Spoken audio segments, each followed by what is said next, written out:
Firstly, remove the engine cover. This is simply lifted off the engine. We can now access the rail pressure sensor. The boost pressure sensor is located to the side of the engine.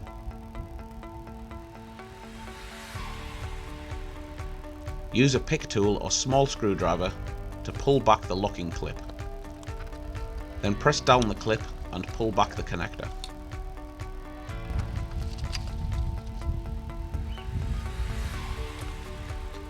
Connect our rail harness plug to the rail sensor.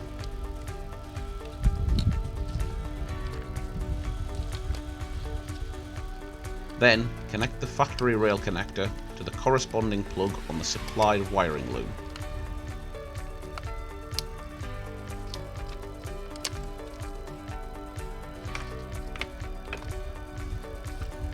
Unclip the factory boost connector by first pulling back its locking tab and pressing it down to release the connector.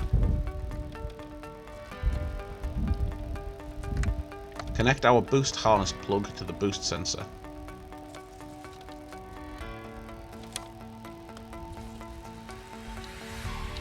Connect the factory boost connector to the corresponding plug on the supplied wiring loom.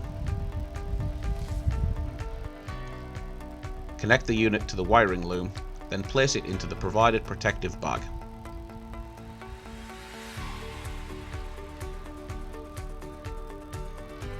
Route the tuning box and wiring harness away from direct heat or moving parts.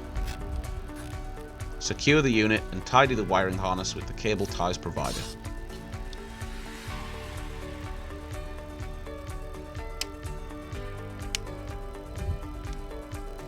Replace the engine cover by pushing it back into place.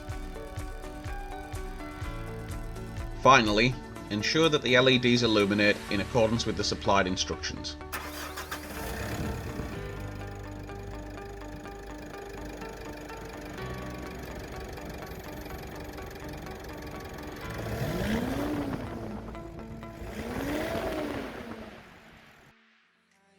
Doors, I'm a fool for your love.